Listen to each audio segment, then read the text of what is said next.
Hey everyone, it's Kenji. I'm gonna stir fry up some noodles. So lo mein. This is a recipe, so this is actually for my New York Times column, although I'm not following that recipe exactly. There's a few tiny differences mainly because I don't have shiitake mushrooms here right now, and I think that recipe does have shiitake mushrooms. But anyhow, the process is basically the same. So like any stir fry, we wanna have all our ingredients ready to start with. So that, in this case, means, well, I'm gonna finish cleaning these mung bean sprouts. Mung bean sprouts, you can pick off the little ends. So the sprouted end is the part that most Chinese chefs will advise you to pick off, mainly just for texture. If you don't want to pick off those ends, if it bothers you or you don't have time, don't bother. You don't need to. Half the time I don't do it, half the time I do. Today I'm just going to finish this off. I started prepping before I decided to make this video, so some things are already slightly prepped. I apologize if you really wanted to watch me pick mung bean sprouts for 5 minutes. So, just like any stir fry, having all of your ingredients ready to go before you start cooking is super important because stir frying is fast. And so in this case, that means we're going to have all our vegetables ready, we're going to have our noodles ready, and we're going to have our sauces ready. All right, that's close enough.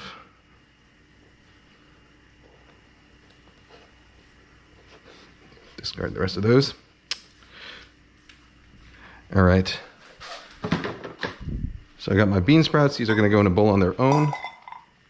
The way I organize my stir fries also, I put together things that are going to cook together. So the bean sprouts go in at the very end on their own. So they're going to go in a bag on their own there. The vegetables I'm using today are this Napa cabbage, which I just had in the fridge. I'm just going to cut it into relatively thin shreds. Doesn't have to be super thin.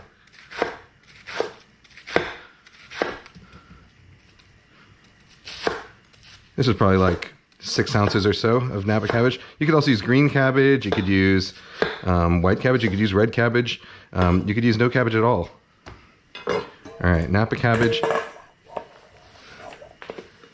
And that's going to cook together. I had this half a red onion from something else. I don't remember what I used it for, but I'm going to add this in there too. I think the printed recipe calls for a yellow onion. I'm just using this one because that's what I had.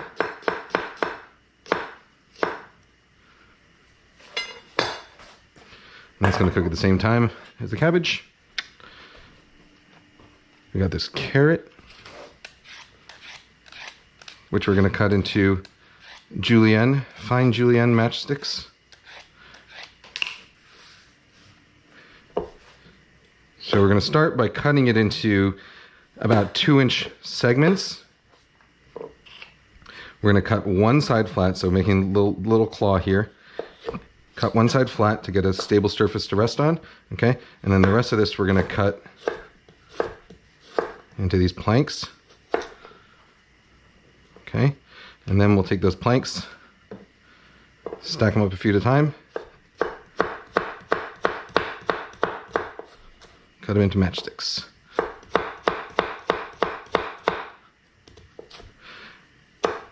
The idea is we want the carrot pieces and the onion pieces and the cabbage pieces to all be relatively the same size so that they all cook at about the same rate and we can cook them all together.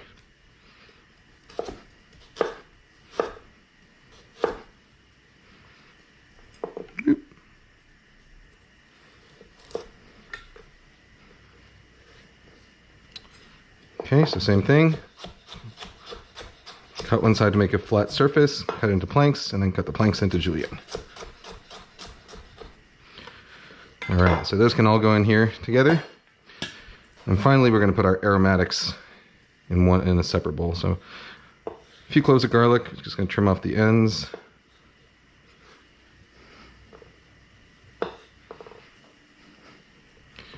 Give them a smash.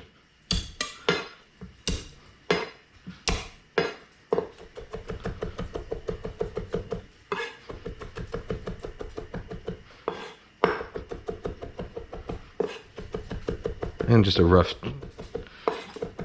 chop. That's all you need. And the scallions, I've already washed them and kind of peeled off they were starting to look a little limp. So I peeled off the outer layers. We'll discard that too. Now we're going to cut it into about 2-inch lengths also. And then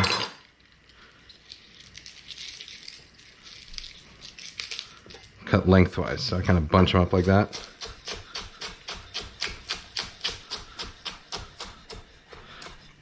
Okay.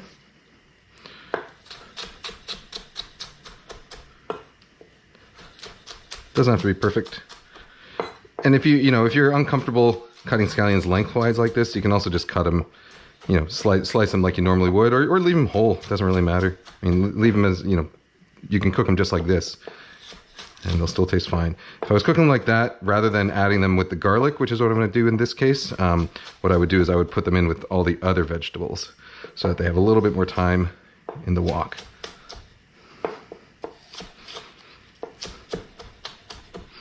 All right.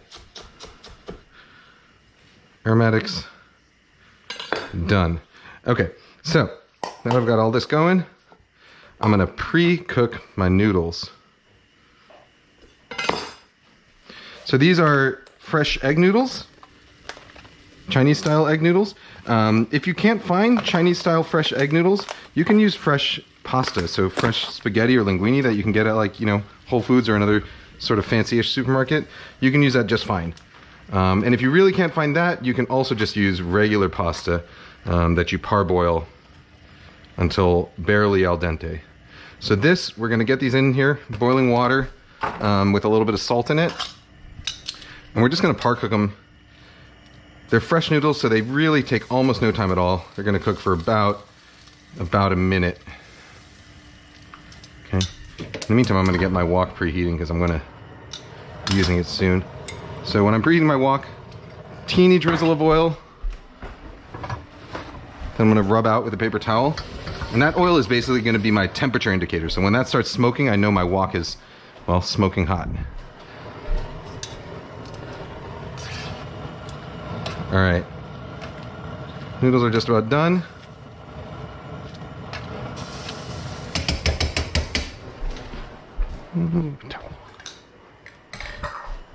All right, so the noodles are about done.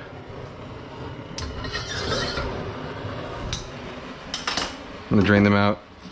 I'm using a salad spinner to drain my noodles because I want to dry them. So into the salad spinner they go. Give them a spin to dry them. And that's it. They don't have to be perfectly dry because they are going to sort of continue to steam, and that steam will dry them off. That steaming action will dry them off even more. But you want to get most of the excess water out. All right, so I've got them here. I'm going to give them about a tablespoon or so of oil. And toss them a little bit. And that's just to make sure that the noodles don't clump up, because what can happen is as they start to cool and dry off, the starch that's on the surface of them is going to get really sticky, and that can cause them to fry into clump up. So a little bit of oil helps, and then that oil also is going to help with the step we're going to do pretty soon, which I'll show you. We'll get to it in a second. All right, so wok is smoking hot. I'm going to get about another tablespoon of oil in there, swirl it around to coat. As my friends over at Chinese Cooking Demystified would say, now longyao, first longyao, which is the process of coating a hot wok with oil. All right, so we got our vegetables in. We're gonna cook, just give it a few quick tosses like that, and then basically I'm gonna let it sit here, let it cook without moving until it's nice and brown on the first side. Meanwhile, I am going to grab a torch. Oh, actually I already got one. And now, if I was doing this on my outdoor burner, I would get wok hei, the smoky flavor that you get from cooking over super high heat and letting some of the oils combust. I would get that naturally using a really hot burner. But Indoors, we don't get that. So what I'm doing now is I'm using a blowtorch. This is a butane tank with a torch head from a company called Iwatani. They're my favorite torch head. You can get it on like Amazon or wherever, a Chinese supermarket. And I'm just going to torch the noodles just lightly. And what you want to see and hear is a sort of faint crackling sound and some little orange spots of flame as the oil on the noodles combusts. And that's what's going to give them that nice smoky flavor that you get from great noodles at a restaurant.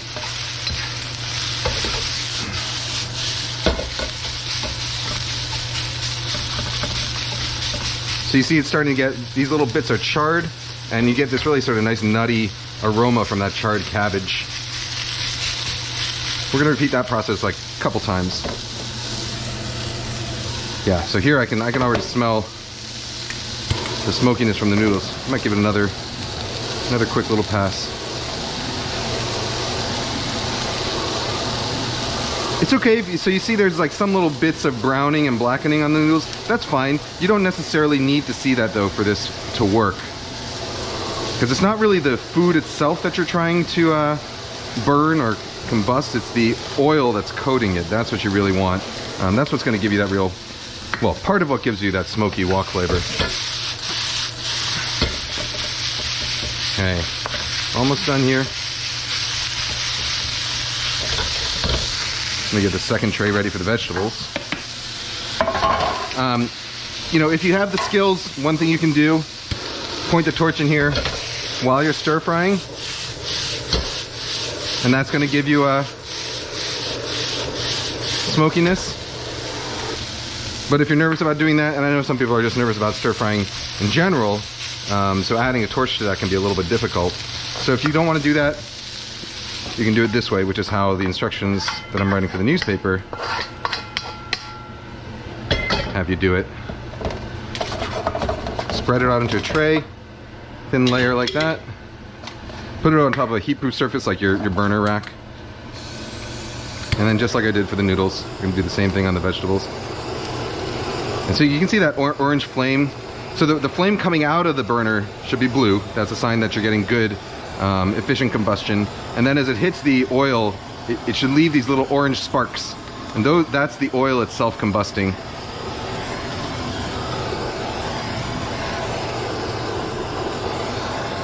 And that's what's going to give you that smoky wok flavor, part of it. I'll show you the other part of it in a second. All right, so wok back on the heat, smoking hot again. Add another tablespoon of oil. Then we're going to get our aromatics. Have everything ready now to go. So I got all my sauces. That's wine, dark soy sauce, light soy sauce, and sesame oil. I've got my aromatics. I got my mung bean sprouts, little white pepper that I'm going to use, and then my vegetables and my noodles. So garlic and scallions in. Stir fry just until it's aromatic, so just about like 10 seconds. Okay. And everything's going back in. Vegetables in. Torched vegetables. Torched noodles.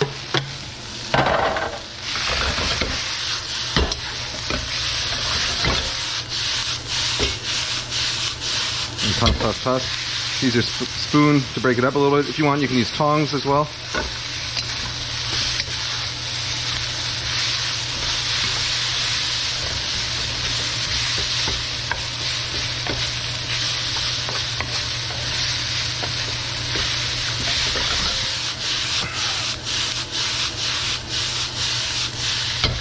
Okay, and now the last part that's going to give more of that smoky wok flavor is going to clear up a little spot. I'm going to add my white pepper, about a quarter teaspoon of white pepper. So I'm going to add a little bit of extra oil around the edge of there. It's like another teaspoon or so. And then soy sauce directly where I added that oil. About a teaspoon of light soy sauce. teaspoon of dark soy sauce, and you want to see it immediately start bubbling like that. That sort of singed soy sauce flavor is essential for wok hei. And here's about a half teaspoon of sesame oil, and then so that was actually about a tablespoon each of, sorry, I said teaspoon, I think I meant a tablespoon each of light and dark soy sauce, a tablespoon of Shaoxing wine. If you don't have Shaoxing wine, you can use light sherry, and then some white pepper, and a dash of sesame oil. Okay, and finally, last but not least, my bean sprouts are going back in. I should have had a plate ready for these already.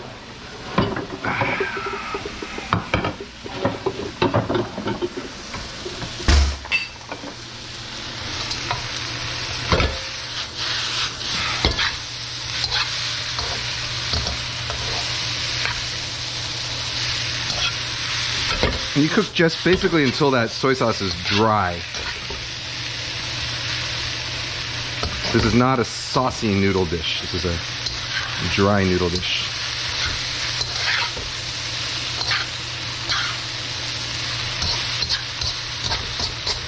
All right, I think we're good to go.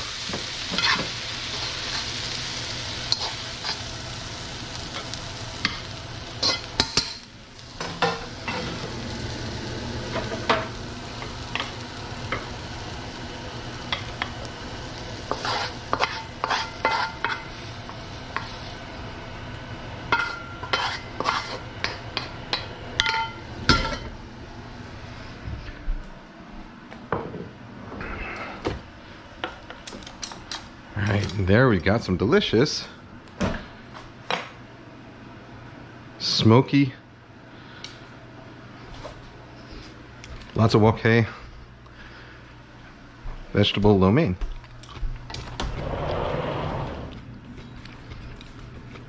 That's it. Let's see how we did. Woo.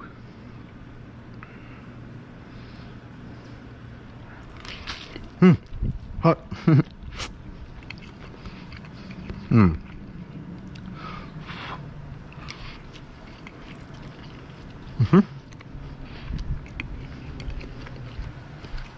Hi, Humum. Here.